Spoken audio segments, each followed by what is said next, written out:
Okay, hi everyone. Happy Monday. Happy start to the beginning of your week. I hope you're living well. I hope you're feeling well.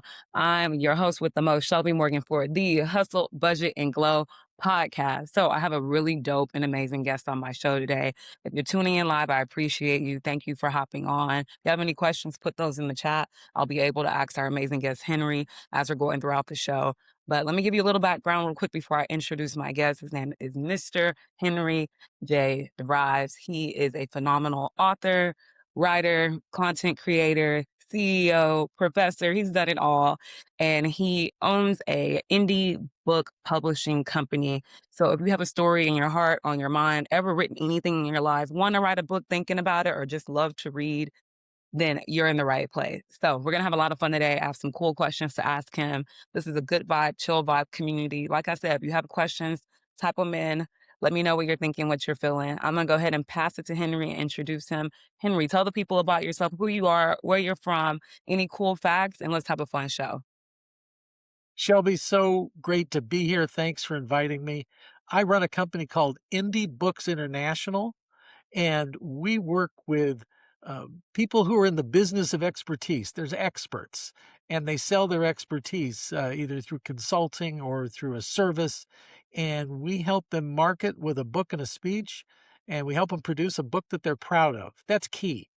We say you have to love your book. You're actually the only person who has to love your book. How are you going to get other people to love it? And getting other people to love it is where the magic happens. I agree. I think one of the main things you said is getting people to love your book if you don't love it is kind of crazy. So this is the financial wellness and self-help podcast. And I tell people all the time, like, love yourself, because if you can't love yourself, then how do you expect other people to love and respect you? So same mantra with the book. So thank you for sharing that. My first question for you, and I'm cutting meeting you, and what story brought you to where you are today? So I've been married 46 years, Shelby, to the same woman. And when we were when we were courting, so more like a contract negotiation, I said, "You get to be one thing in life, and what's your one thing?" And she was successful in business and HR and all this. She says, "I want to be a mother." I said, "You got it. Anything that comes up and it's about you being a mother, you get an automatic yes." And that's why we have 4 children. Okay. She said, "What do you wanna be?" And I said, "I wanna be a writer." And, anything that's come up. So I've been a professional writer, since I was 15 years old. I've always had a journalism side hustle, wrote for 7 years for Forbes, with an online column weekly, and now I write for the California Business Journal, in addition to running a publishing company, because writing and getting ideas in print is what sparks joy for me.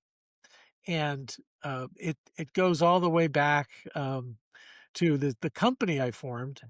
Um, the story on that, if I can tell it, is that I had a business coach. I was running a marketing and PR firm in San Diego, and my business coach says, "What's the exit strategy?" And I said, "Well, I'm going to get this business running like a top. It's going to be great. I'm gonna sell it for $1,000,000 to a strategic buyer, and then I'm gonna go out and train people how to market with a book and a speech, because it's hard, they don't know how to do it, I've cracked the code." And he said, "Okay, wow, that's not the story I expected to hear. So, tell me, how would you do this?" I said, "Oh, well, I would write books, I would, write articles, I would put on seminars and workshops, and I'd align with a university, someplace with a lot of water and trees. I'm thinking it's Oregon." And he goes, "Okay, really specific." Um, he goes, "You sound very passionate." I said, "Oh, so you said it'll take a decade." I said, "That's right." And he goes, "Why are you waiting 10 years to follow your passion?" And I said, "Well, Gary, I've got these contracts and this lease, and I've got the mortgage, and I've got the employees." And I was lying. Uh, I didn't know I was lying at the time, but it was my fear talking. And Gary let me off the hook. He said, "Okay, well, how would you get started in a small way?" And I said, "Oh, well, I would put on a lunch and learn, a lunch, or I'll give him a turkey sandwich and I'll talk to him for 90 minutes about this." And so I took my last $2,000 in the checking account and bought invitations and a mailing list and postage and bought the sandwiches in advance. And my invitations to that first event were in the mail the week of 9/11/2001. My Oh, invites were at the post office when the jets hit the tower and the Pentagon. And that year, 5 out of the top 10 market in San Diego went bankrupt, and we almost went bankrupt. But a funny thing happened at the end of September. My conference room was filled with people who wanted the turkey sandwich and hear what I had to say. The extent of my intellectual property was one sheet of paper with 29 ideas on it. And I talked about those 29 ideas and poured my heart out. And then somebody said, "Oh, I have a question." I said, "Yes." He says, "How much do you charge to coach us to do this?" Well, Gary never asked me that question. I had no business model. So I PFA'd. I pulled from air and I said, $5,000. And he said, "Do you take a credit card or do I write a check?" The next month I said 6, 7, 8, 9, 10, 11, 12. It didn't matter. It was their conviction and how much of the heavy lifting, like writing, I was willing to do for them. One day somebody said, number 15 on this list says write a book. I've never done that. I don't know how. You know how. You've written books. How much would you charge? Again, PFA, pulled a number out. It was too low. We did it. That was over 300 books ago. And, oh, and uh, things were going so well. And then my wife called a board meeting uh, that has a meeting in our house. It's like, uh oh. And she said, "You've really done great. You've done all these things, but our revenue's been like a roller coaster." And then she used a 4-letter word, AJOB. You need to get a job. I said, I am certifiably unemployable. Once you've been on your own and made it as an entrepreneur, people don't want to hire you. I said, the other thing is there's nobody I'd want to work for. And she said, "There's nobody you'd want to work for?" I said, "Nobody." She goes, "You're telling me there's nobody you'd work for?" She's Italian. I said, "No, there's nobody you'd want to work for?" And I said, "No." She said, "You'd work for the University of California at San Diego." Well, that was my alma mater. I was president of the Alumni Association. I had taught there as an adjunct professor. And I said, "Okay, there's one, but they just don't come and call you out of the blue and offer you a 6-figure job. That's not how it works." So 1 month later, they called me out of the blue and offered me a 6-figure job. So those of you who know like The Secret or the law of attraction and all this, or God, don't tell God what God can't do. right. He'll yeah. So I did that for 7 years and kept 1 day a week where I could still train people and teach and write. And then one day I just said, "Gee, I love these people so much. I love the university, but I love these people. I need to help them get successfully published." And I retired, but flunked retirement, got my wife to retire from the university. We started Indie Books International 12 years ago, and we have published 200 books. And I have testimonials from people that I've made them $1 million, more than they would have made without me. So the point of my whole story is, how would you get started in a small way? And I suggest anybody who listens to this show, Shelby, if they want to be in one of my courses online courses on creating a book, I will comp them in. If they want to have a one-on-one coaching session with me, the secret word is, everybody write this down, Shelby. You say Shelby, and I will waive my coaching fee on that because I believe in this woman and I believe in this podcast. Oh my God, Henry, you're the sweetest, guys, and he's not lying. Um, I took one of his online workshops. Was it last week, Henry, or was it the week before? But I think it was 2 weeks ago, yeah. okay, because summer is flying by so fast. I swear it was just New Year's Eve. So I can't believe it's almost 4th of July next weekend, right? So, yeah, you know what, guys? I learned so much from Mr. Henry. I've always wanted to write a book. I love to write. I'm a writer, right? But my podcast shows with guests, we just go off vibes. But my shows that I write on my own, the solo ones, those are all me, right? Straight from the dome. And when I heard that this man had this publishing company and his assistant reached out to me, I was so happy to meet him. And I've never taken a book workshop in my life.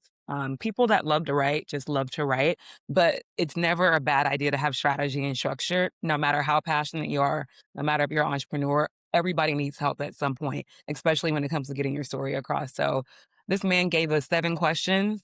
I did not do the 7 questions before I hopped online. I was just like, I'll wing it. I'll do them as I'm on the session. There were other people on the call who all had their own idea. It was super dope. I got a lot out of it. And I even did one of his one on one coaching sessions, and he really made me think hard about how I want to get started with writing this book. And research is everything. So I think I'm going to get started on doing that soon, Henry, asking a few friends and people on my network, just some questions for my book idea. But yeah, I think one of the things you said about you'll never want to work for anyone, more than you want to work for yourself. Because once you've like had some type of side hustle, you've ever done a side hustle, ever had some type of business, whether you still do it or not, you'll always want to be an entrepreneur before an employee, and you're okay with things fluctuating in your life and going up and down. And if y'all are someone who listens to my show a lot, you know that I'm always going through roller coasters in my career, but I'm always someone that is doing a side hustle, not because I feel like hustle is how the world goes around. I just feel like hustle is who I am, but in seasonality. But Henry, I love that story. It was really helpful. And you know what? You wear a lot of hats, Henry. You really do. Author, professor, CEO, speaker, entrepreneur. So, which role has taught you the most about yourself? Well, and I say CEO, but I call myself the Chief Encouragement Officer, Okay. and, um I don't know if this has ever happened to you, but, there was an email chain talking about me, and by accident, somebody BCC'd me, blind copied me on the email chain, so I get to read all these emails about people, and it was a professional group in LA, and they were deciding whether they should book me as a speaker or not, and one person said, "Oh, I've heard Henry speak before. All he does is encourage people to write books." And I thought, guilty as charged. I'm now going to be the chief encouragement officer because not only it's tough to write a book. I say it's a team sport. Don't do the misery approach where you lock yourself away in a cabin.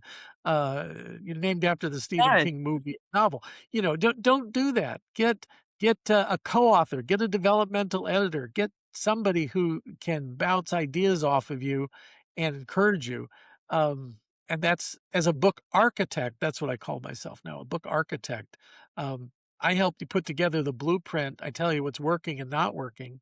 Right. Um, and I give candid feedback. I am Dutch.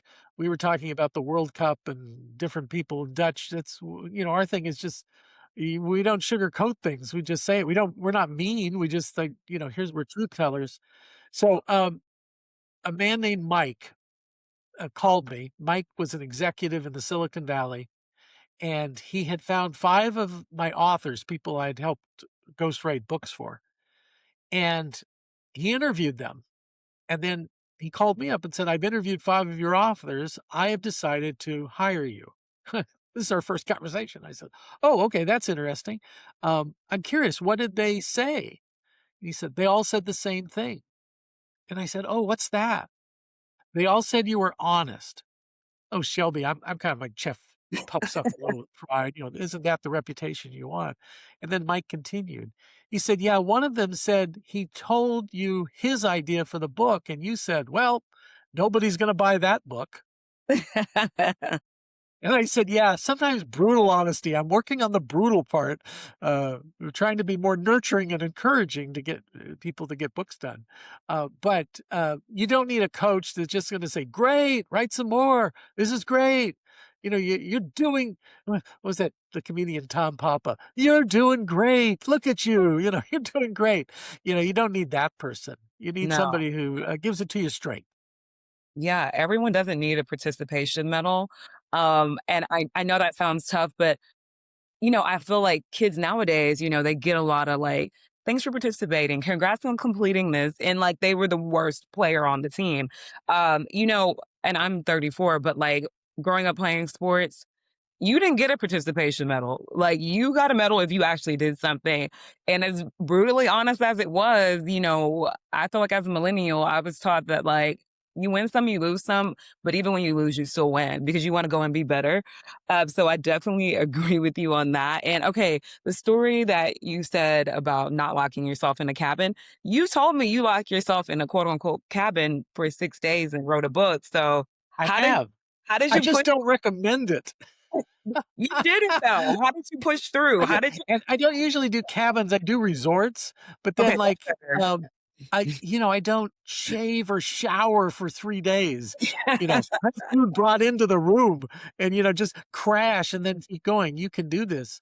Um, the, do I'm not sure how tight we are on time, but there's the origin story on how I learned to do this, was when I was, 25 years old. I was working for the university as the junior PR person, and uh, a Hollywood producer gave $300,000 to the university uh, to endow a chair in theater, and somebody had to go up to meet with them, and it was Quinn Martin, and Quinn Martin had Quinn Martin Productions in the '60s. He did the FBI and the Streets of San Francisco and The Fugitive, so very famous producer.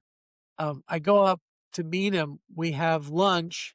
I bought a suit, so I have a suit to wear, and we have lunch. It's going great. And he said, "Henry, I'm just a writer like you. What happened was it was in the '50s, and I was banging around Hollywood, and a studio, Desi Lou, Lucille Ball and her husband owned a studio, and they had a show that was gonna start on Monday. It's Friday, and they don't have a script. So all these people are coming, all this money's gonna be spent, but they don't have a script." And he said, "Could you write a script by Monday?"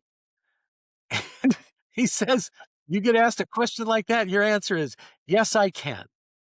So he said, I went and called my wife and said, "I'm not gonna see you till Monday."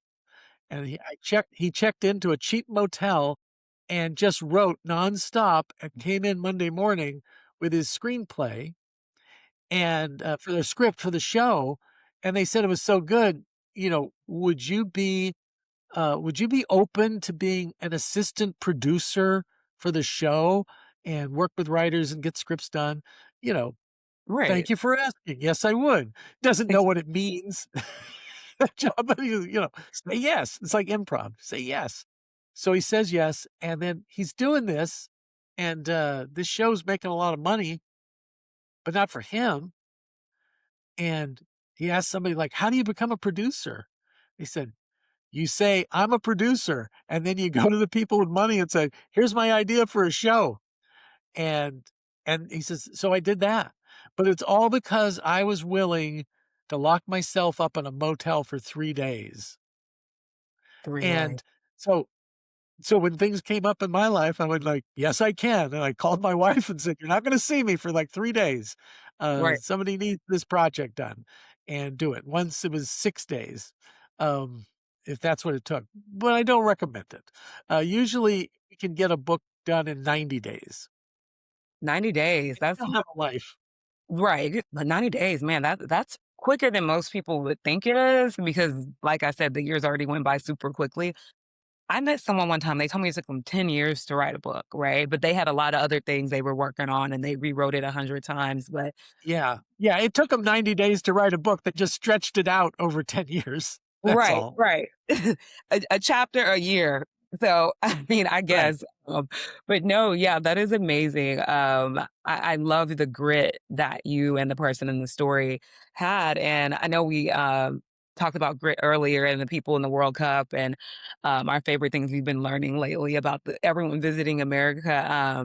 And I think one of the things that's really beautiful about everything going on with the World Cup is these people have locked their self away for years practicing and trying to be a better athlete and they're still grinding and 48 teams got picked, right? And I think people that are writers and creators, they want to be on their own team and do their own due diligence to be super successful.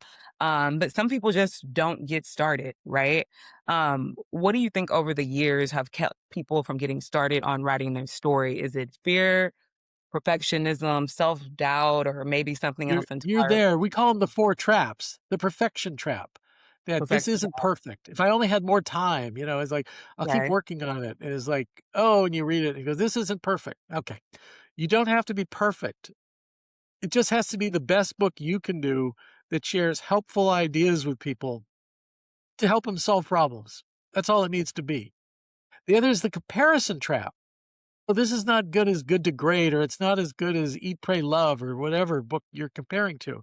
Again, that's not what people do. They don't compare it. They go like, "Is this book helpful to me right now?" That's what they care about.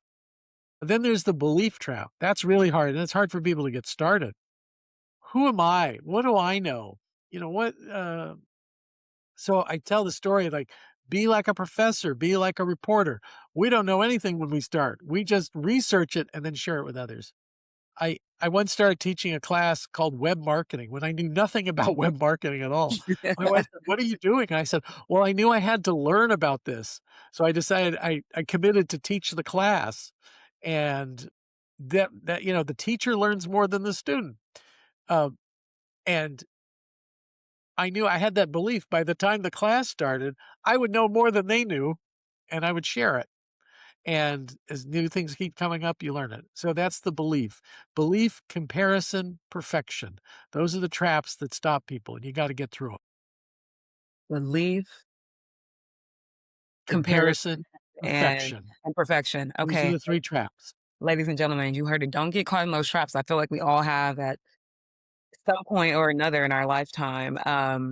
So speaking of being a successful writer, once you get past the traps, you've worked with so many different authors. So what has been something common that every successful writer has had? Is it discipline, curiosity, grit, delusion, maybe? What makes people successful and how do they actually pull it off? So I would say persistence. One of my mentors who, is one of my authors, and we teach together, and he's very famous in Hollywood. He's the Hollywood story expert who works with, like, Will Smith and, Morgan Freeman and people like this. Um, and he was taught it's seat of the pants to the seat of the chair. It's better to write with a W than get it right with an R. So, then you revise, and it's the second draft that the magic is in, but first you just gotta get it out of your head onto paper. You and I talked like, well, what gets loaded in the head, that's research. That's Yeah. interviewing people, that's looking at articles, that's looking at books. Um, when, uh, when I wrote dude, I'll do it like the, what do you call it? Um, hype people on, "Oh, look, how to close a deal like Warren Buffett," hardback or, now in 5 languages, now in China. Yeah. So when I got the offer to do that book, um well, first there was the proposal. So, Tom Searcy is a man who I was a ghostwriter for. So I was doing ghostwriting for Tom, and Tom wrote a column for Inc. Online, Inc. magazine online, and it was how to close a deal like Warren Buffett. And Tom is from Omaha, where Warren Buffett's from, and Tom got the cheap B stock of Berkshire Hathaway so he could get the annual report to read the letter that Warren Buffett would write every year. And, so he took some of those ideas from the letters, put this column together, and a senior editor at McGraw-Hill read it, called him up and said, "We want that book." He said, "I'm too busy." They called him back. "We want that book. I'm too busy." He called the 3rd time. He goes, "Well, maybe I could get somebody to help me." So he called me up and said, "Here's this idea for the book. What do you think?" I said, "I think that's a great idea for a book." He Okay. goes, "For you to write the proposal and then you to write the book, how much would you charge me?" And I said, "Thanks for asking. Half." He goes, "What? Yeah. Half?" I said, it's like, the Eddie Murphy routine about divorce in California. How much does divorce cost? Costs half. Get it. I get it. Okay. Yeah. Okay. Half. You know, we're Right. and then he sends an email to the senior editor at McGraw-Hill. Henry DeVries is on board. Here's who Henry is. He'll have the proposal to you in 1 week. Well, a book proposal is 100 pages. Uh, it I know. It's like, okay, this was one of the misery approaches. I said, "Called my wife. Hi, I'm gonna be gone for 3 days. I'm in a motel." Um, but I went to Amazon and I bought 11 books that were bestsellers about Warren Buffett. So I had the 11 Warren Buffett books. I knew what other people said. I got every article I could get. You just get all this input and you start to pull it together, and did the book proposal, had the marketing plan from Tom and me, and the editors at McGraw-Hill said it was the best book proposal they had seen in a decade. If anybody wants it, email me, use Shelby's name, and say you want a copy of it, and I'll send it to them for free. I said it was the best one they've read in 10 years. Not because of the content of the book, because of the marketing plan. The book we delivered was not the book. We were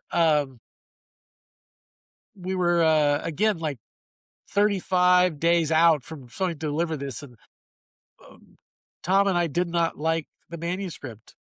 So we met in Orange County at a hotel for 3 days, and we rewrote the book. And then, one of the things that was exciting was, he got an invitation as a stockholder, to the Berkshire Hathaway annual meeting in Omaha. And we knew that there'd be Warren Buffett would be there. We hadn't been able to interview him, and Bill Gates, and, all the presidents of the 70 companies that Buffett owns. So we went there, and I ran around and I found the presidents of the companies, and I interviewed. I said, "I want a fact check. I'm writing a book about Warren Buffett." "Oh, okay, okay. Who's the book with?" "McGraw-Hill." "Oh, okay, McGraw-Hill. I've heard of them. Yeah." So, so I said, "So, um, Fortune reported in 1986 that you used a loan from the cash value of your life insurance policy to fund your company that you eventually sold to Buffett for millions." And the woman said, "You are writing a book." I said, "Yeah, I said that. Yeah." It's like, so then we got all this extra information and turned that book in. Um, and it's just this theme keeps coming up again and again about sometimes you have to do the misery approach. Sometimes you do have to lock yourself away for a few days. It's not easy to write a book, and that's the good news. That's sort of like Tom Hanks in A League of Their Own about baseball. He says, "Baseball is hard. That's the good part. If it was easy, anybody could do it." Um, but a book if you are in the business of selling expertise, a book is a secret weapon. A book will give you more credibility. It'll give you more impact, more influence. Um, People will book you on podcasts to interview you. People will book you on stages to speak. People will write articles about you. Publicity is hard to get these days. Yeah, Not it if is. you're an author, because authors get a pass. It's like, "Oh, it's the, new book. What's this book about?" Um, it's when I was writing for Forbes, if I was gonna put somebody in my column, and an editor would say, why are you reporting on this person? Why is this person Forbes worthy?" If I started with, "Well, she's written a new book on," "Oh, okay." It's like, "Good, I'm done." That's what I needed to hear. Yeah, People pretending to be experts have a tough road ahead. you can always spot a fake, that's for sure. They say we have BS detectors when the fake it just kind of goes off.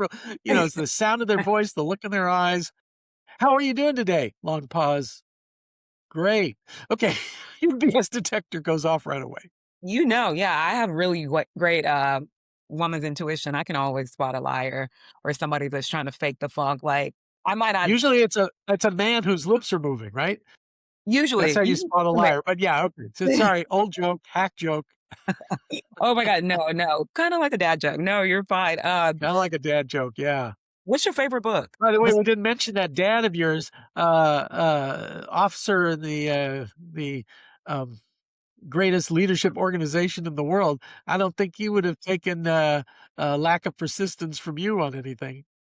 I don't think so. I think he's much softer now that he's 60 something and retired. So, but persistence is still expected regardless. Oh, but yeah, it's so funny because my mom is on the podcast right now watching it. So she's always tuning in. She's really sweet. So Okay, shout out. Is it okay? Army wife. Shout out to an army wife. Marines, Um, Marines, Marines. Marine. Oh, okay. I'm sorry. Take that up a notch. Um, Close enough. okay. Yeah. Those those not to stereotype because my mom did it because it saved time, but not to stereotype, but the wives of army officers have been an amazing, excuse me, of military officers that I've met, amazing people. Yeah, my mom's amazing. I think she knows that. She's phenomenal. Mom, you can you can type something in the chat if you want. She's probably watching on her iPad. But what's your favorite book, Henry? Besides the 8 that you've written, what is your favorite book? Okay, yeah, because that's kind of a joke, I was like, I'm my favorite American author. Um, in business, it was Managing the Professional Service Firm by Dr. David Maister of the Harvard Business School. And Maister was a $15,000 a day consultant to um, uh, manage professional service firms, accounting, law, engineering, marketing. And he wrote this book, and I took one page out of his book and with his permission have built a career around it. Okay. Did a 10-year, $3 million study around it on the top ways to generate leads, through the university, and shared that in a number of my books. I owe a lot to Dr. David Maister. We've never met face to face. We've only communicated.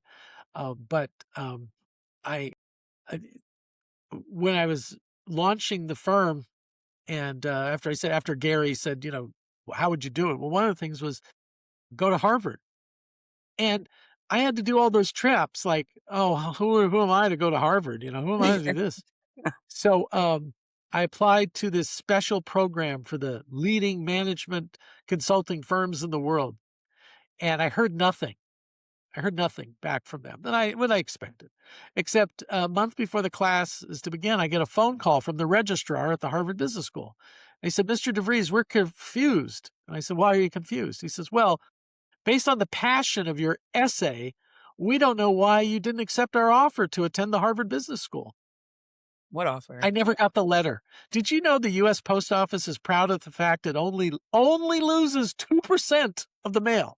Can you imagine if Southwest only lost 2% of their customers? Or if Amazon was able to ship 98% of the packages I mean, it's just like unreal. They said, well, no problem. We held a seat open for you. Okay. And we just need, you know, we couldn't even transfer the money, a certified FedEx, a certified check for $9,000. Well, I didn't have $9,000. $9,000. I didn't, I didn't have, that in the bank, and I already had a second mortgage on the house to launch the business. And, I didn't have rich relatives. I didn't have anything. But then a voice in my head said, you have clients. And I had this client who, um, he was with his family's business, a pest control company in San Diego. He went and started another one, and so he could be president of it. It was the 48th best pest control company in San Diego, 48. and it was 50 years old. He said, "Oh, really? That's how high you've climbed in 50 years? This is the firm you bought." He said. I said, "Yeah, I can double your revenues this year, and we can move right up that list." Um, he goes, "Well, that'd be amazing." He goes, "How much?" I said, $9,000, but I need it this Today. week. I need it this week. Yeah. And I said, and then I won't be able to start till I get back in 2 weeks when I return from the Harvard Business School. He said, well, would it be okay if I drove the check down to you right now? Yes, please hurry and up. I did double his business in a year. In a year. Um, so I showed him how to do that. Change. But uh, That's so crazy. that's how I got into Harvard in the back door, and found out that they were teaching Maester. But I also got the story behind the story. Um, I said, so if you're teaching Maester here, why isn't Maester here? He said, well, tenure is decided by other universities, a committee from another university. And I they didn't know looked at his work helping consulting firms when he used to help banks. And they said, where did this career go so horribly wrong that he cares about consultants instead of recruits?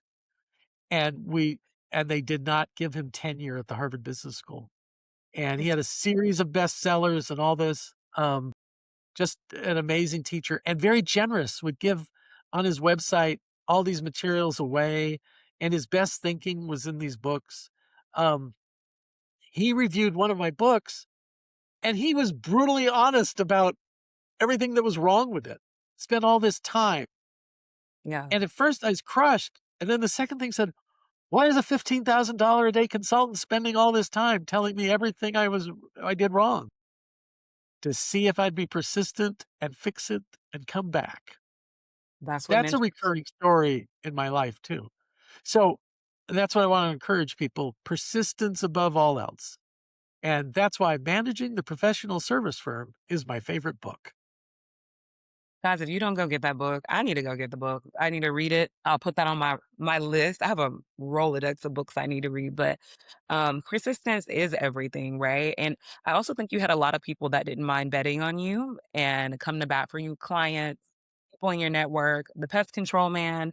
And then you also bet on yourself. Like you said, PFA, pulling from air, and you got people to pay you $5,000, $6,000, and your business didn't even have an LLC probably, but they really believed in what you said, and you really have to live in this quote unquote delusion to be successful. You have to have resilience, you have to have persistence, and you have to be your biggest fan even on your off days. So I have two more questions for you, Henry. And my second to last question is, what legacy do you hope your books and your work leave behind?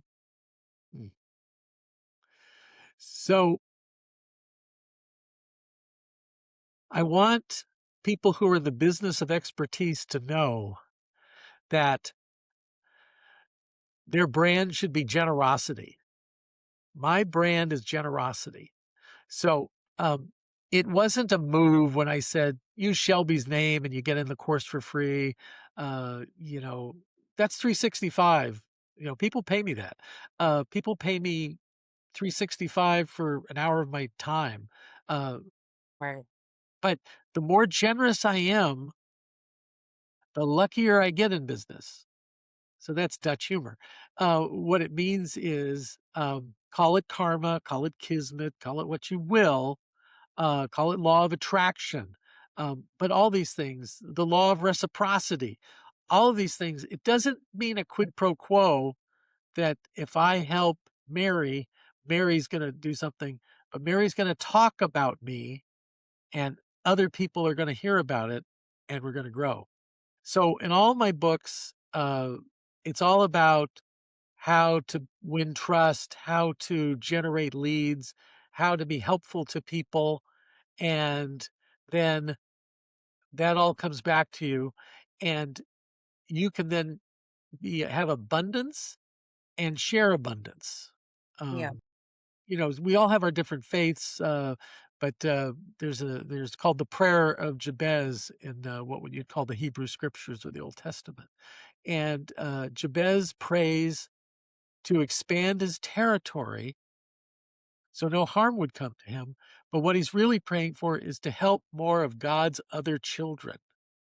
So it's that be helpful, be generous, be kind, and that will come back. That's the legacy I want to leave. Be helpful, be kind, be generous. I really believe in that. I've always had this mantra in my life that no matter what room you walk into, grocery store, you're walking on the street, coffee shop. If you see someone and you speak to them, spark up a conversation, you never know how that can have an effect on their life, on your life. And you don't go into it with the intention of getting something back. But like you said, law of attraction, reciprocity, all these things come tenfold. And I've met some of the most amazing people just by saying hi or speaking back what they spoke to me. And I really do feel like I've always been able to make it out of any situation because of how I treated people.